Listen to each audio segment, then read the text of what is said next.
বাঙালিয়ানার প্রদোষের সংবাদে স্বাগত। সেন্দু। সেন্দু বাংলাদেশে অন্যতম ব্যবহৃত একটি ভাষা।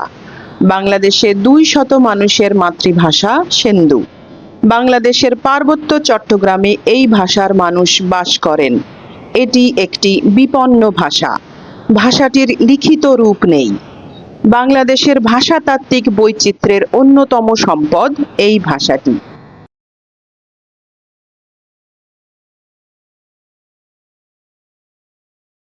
শুরুতেই শুনে নিচ্ছি সংবাদ শিরোনাম। জঙ্গিবাদের অভিযোগে তালেবান শাসিত আফগানিস্তানের বিরুদ্ধে যুদ্ধ ঘোষণা করেছে পাকিস্তান। 130 তালেবান হত্যার দাবি। পাল্টা হামলায় 55 পাক সেনা হত্যার দাবি করেছে কাবুল। স্বরাষ্ট্রমন্ত্রীর পর মির্জা ফখরুলও নিশ্চিত করলেন অভ্যুত্থানে পুলিশ হত্যার বিচার করতে চায় বিএনপি। বাংলাদেশে শুরু হয়েছে সামন্ততান্ত্রিক মহড়া কালচার। রাষ্ট্রীয় পুরস্কার নেওয়ার আগে গুণীজনদের শিখতে হচ্ছে ভব্যতা। এবার অন্যান্য সংবাদের সঙ্গে বিস্তারিত। আফগানিস্তানের রাজধানী কাবুল সহ একাধিক বড় শহরে 27 ফেব্রুয়ারি শুক্রবার বিমান হামলা চালিয়েছে পাকিস্তান। কয়েক মাসের পাল্টাপাল্টি সংঘর্ষের পর পাকিস্তানের প্রতিরক্ষা মন্ত্রী খাজা মোহাম্মদ আসিফ প্রতিবেশী দেশটির সঙ্গে প্রকাশ্য যুদ্ধ শুরু হয়েছে বলে ঘোষণা দিয়েছেন। বার্তা সংস্থা এএফপির সাংবাদিকরা কাবুল ও কান্দাহার থেকে বিস্ফোরণের শব্দ ও যুদ্ধ বিমান চলাচলের খবর দিয়েছেন। তালেবান সরকারের দক্ষিণাঞ্চলীয় শক্ত ঘাঁটি কান্দাহারেও জেট বিমানের শব্দ শোনা গেছে। পাকিস্তানের প্রধানমন্ত্রী শেহবাজ শরীফ বলেন, দেশের সশস্ত্র বাহিনী যে কোনো আগ্রাসী উচ্চাকাঙ্ক্ষা গুঁড়িয়ে দেওয়ার পূর্ণ সক্ষমতা রাখে।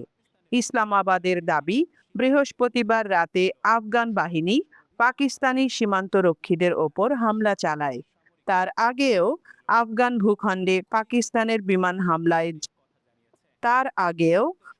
ভূখণ্ডে পাকিস্তানের বিমান হামলার জেরে সীমান্তে উত্তেজনা বাড়ছিল। সর্বশেষ অভিযানের মাধ্যমে সেই উত্তেজনা সরাসরি সামরিক মুখোমুখিতে রূপ নিল। উভয় পক্ষই যুদ্ধে ব্যাপক ক্ষয়ক্ষতির কথা জানিয়েছে।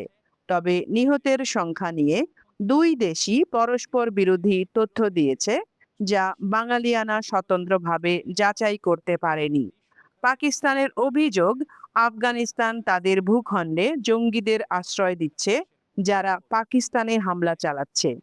অন্যদিকে তালেবানরা এই অভিযোগ অস্বীকার করে বলেছে, পাকিস্তানের নিরাপত্তা তাদের অভ্যন্তরীণ সমস্যা।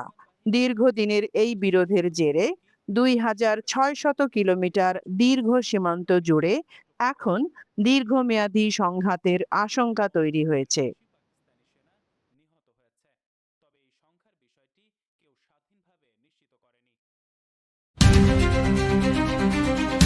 274 জন আফগান সেনা নিহত ও 73টি চৌকি ধ্বংস, দাবি পাকিস্তানের। পাকিস্তানের সামরিক অভিযান এখন পর্যন্ত 274 জন আফগান তালেবান সেনা ও জঙ্গি নিহত হয়েছে বলে দাবি করেছে পাকিস্তান। এছাড়া অভিযানে 4 শতাধিক আফগান সেনা আহত হয়েছেন, 73টি চৌকি ধ্বংস করা হয়েছে এবং 17টি চৌকি নিয়ন্ত্রণে নেওয়া হয়েছে। পাকিস্তানের দৈনিক ডন জানায়, আজ শুক্রবার ইসলামাবাদে এক সংবাদ সম্মেলনে পাকিস্তানের দৈনিক ডন জানায়, আজ শুক্রবার ইসলামাবাদে এক সংবাদ সম্মেলনে পাকিস্তানের আন্তঃবাহিনী জনসংযোগ পরিদপ্তরের আইএসপিআর মহাপরিচালক লেফটেন্যান্ট জেনারেল আহমেদ শরীফ চৌধুরী এসব দাবি করেন। জেনারেল আহমেদ শরীফ চৌধুরী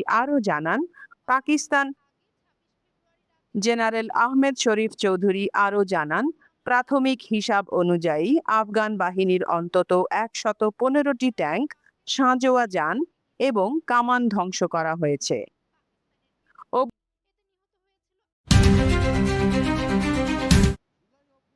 জুলাই অভ্যুত্থানে পুলিশ হত্যার বিষয়টি দ্রুত তদন্ত করা হবে বলে জানিয়েছেন স্থানীয় সরকার, পল্লী উন্নয়ন ও সমবায় মন্ত্রণালয়ের মন্ত্রী মির্জা ফখরুল ইসলাম আলমগীর।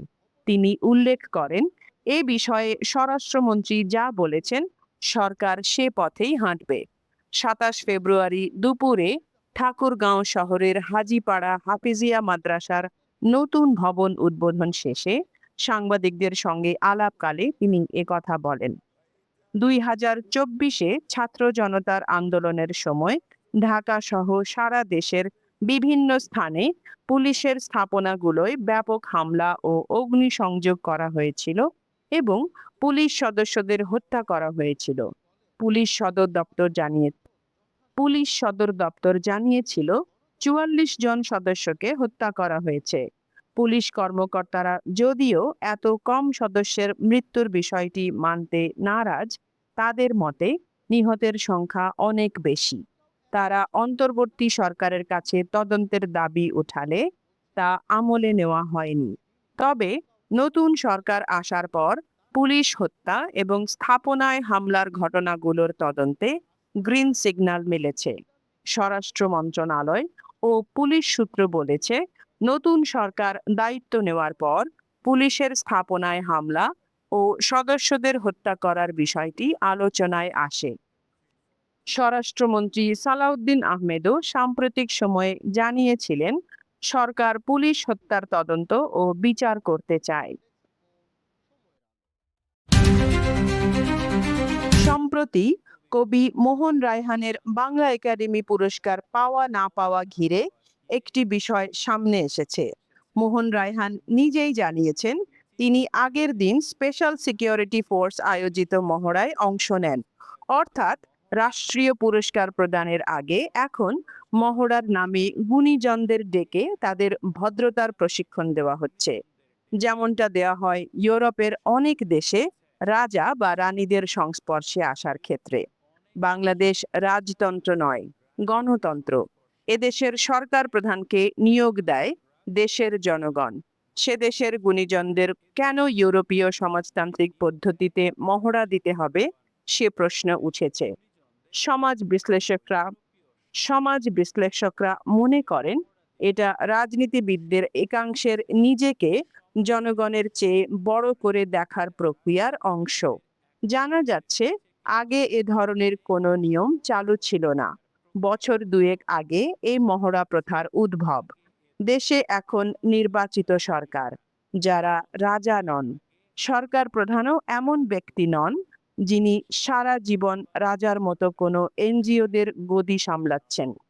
সরকার প্রধানও এমন ব্যক্তি নন যিনি সারা জীবন রাজার মতো কোনো এনজিওর গদি সামলেছেন। তাহলে এ ধরনের আভিজাত্য প্রদর্শন কেন, সে প্রশ্ন উঠছে। বিশ্লেষকরা মনে করেন, পুরস্কার দেওয়া না দেওয়া পরের ব্যাপার। যারা পুরস্কার পাবেন তাঁদের ডেকে মহড়া দেওয়ানোই স্পষ্টত অবমাননা। সরকারের দ্রুততম সময়ের মধ্যে এই নব্য সামন্ততান্ত্রিক প্রথা বাতিল করা প্রয়োজন।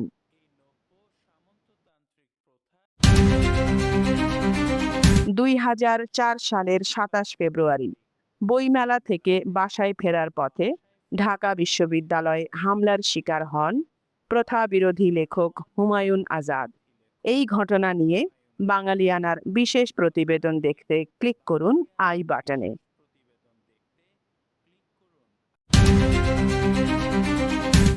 তারা লড়াই করেছিলেন মায়ের ভাষার জন্য। সেই ভাষা সংগ্রামীদের একজন প্রতিভা মুৎসুদ্দি। ভাষা সংগ্রামীদের নিয়ে বাঙালিয়ানার বিশেষ সিরিজ প্রতিবেদনে আজ দেখবেন প্রতিভা মুৎসুদ্দিকে নিয়ে বিশেষ প্রতিবেদন। দেখতে ক্লিক করুন আই বাটনে।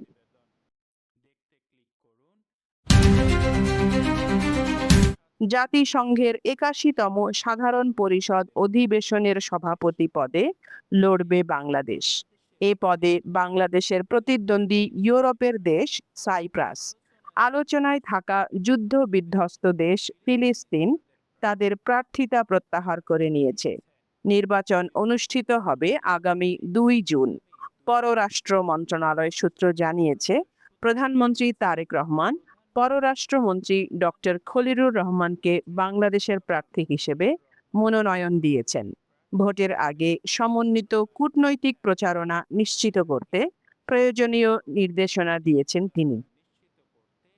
আগামী সেপ্টেম্বরে জাতিসংঘের ৮১তম সাধারণ পরিষদের অধিবেশন শুরু হবে। এর আগে ২ জুন নিউ ইয়র্কে জাতিসংঘ সদর দপ্তরের সাধারণ পরিষদ হলে সভাপতির নির্বাচন অনুষ্ঠিত হবে। প্রতিষ্ঠিত আঞ্চলিক আবর্তন নীতিমালা অনুযায়ী Asia Pacific group of states থেকে এবার সভাপতি নির্বাচন করা হবে। মানুষের মনের ভাব লিখে রাখার ইতিহাস ঠিক কতটা পুরনো তা নিয়ে এতদিন যা ভাবা হতো তার চেয়েও হাজার হাজার বছর আগের হতে পারে এই ইতিহাস। জার্মানির গুহায় পাওয়া কিছু নিদর্শন দেখে খোদ প্রত্নতাত্ত্বিকরাই চমকে গেছেন। গবেষকরা বলছেন প্রায় ৪৫,০০০ বছর আগের ম্যামথের দাঁতের ওপর আঁকা রেখা, ফোঁটা আর ক্রস চিহ্নগুলো সাধারণ কোনো দাগ নয়। এর পেছনে লুকিয়ে আছে বিশেষ অর্থ। সাধারণ ইতিহাস বইয়ে আমরা পড়েছি লেখার শুরুটা হয়েছিল প্রায় ৫,০০০ বছর আগে প্রাচীন ইরাক বা মেসোপটেমিয়ায়। কিন্তু নতুন এই গবেষণা বলছে ভিন্ন কথা। গবেষকদের দাবি মেসোপটেমিয়ার লিপির বহু আগেই মানুষ সংকেতের মাধ্যমে ভাব বিনিময় করত। সারল্যান্ড ইউনিভার্সিটির অধ্যাপক ক্রিশ্চিয়ান বেনাৎসো বলেন প্রস্তর যুগের এই চিহ্নগুলো আসলে লেখালেখিরই একদম শুরুর দিকের রূপ। বার্লিনের জাদুঘরের গবেষক ইউয়া ডুটকিউইচের মতে প্রস্তর যুগের মানুষ মোটেই বোকা ছিল না। তারা আজকের মানুষের মতোই বুদ্ধিমান ছিল। তিনি বলেন আমরা কেবল এই রহস্যের ওপরের অংশটুকু জানতে পেরেছি। গবেষক দলটি ২৬০টি বস্তুর ওপর খোদাই করা ৩,০০০-এর বেশি চিহ্ন নিয়ে গবেষণা করেছে। তারা দেখেছেন ম্যামথের দাঁত কেটে বানানো ছোট মূর্তির গায়ে খুব যত্ন করে সারিবদ্ধভাবে ফোঁটা ও দাগ কাটা আছে।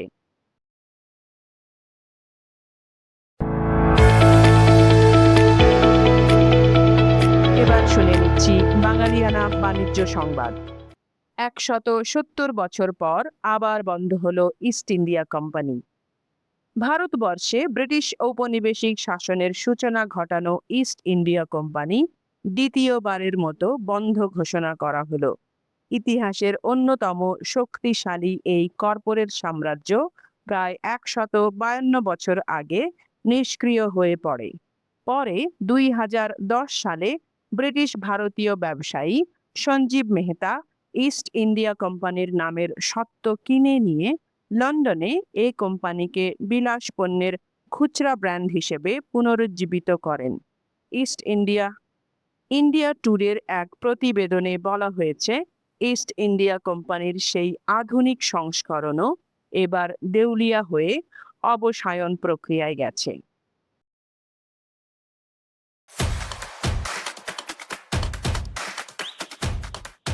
এবার শুনে নিচ্ছি বাঙালিয়ানা ক্রীড়া সংবাদ।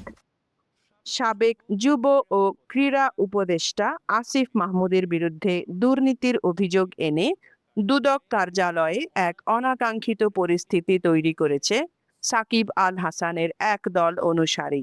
২৬ ফেব্রুয়ারি দুপুরে সেগুনবাগিচায় দুদকের প্রধান কার্যালয়ে ২০-৩০ জনের একটি দল স্লোগান দিতে দিতে প্রবেশ করে কর্মকর্তাদের ওপর চাপ সৃষ্টি করে। এ সময় দুদক বেনামি এ অভিযোগটি গ্রহণ করে। দুদকের এক কর্মকর্তা জানান হট্টগোল করে কর্মকর্তাদের অভিযোগ গ্রহণে বাধ্য করা হয়েছে। তবে জোর করে জমা দেওয়া এই অভিযোগটি আইন অনুযায়ী যাচাই বাছাই করা হবে। সুনির্দিষ্ট তথ্য উপাত্ত বা সত্যতা পাওয়া না গেলে এটি সরাসরি বাতিল করা হবে। বাঙালিয়ানা প্রদেশের সংবাদ শেষ হলো। ধন্যবাদ।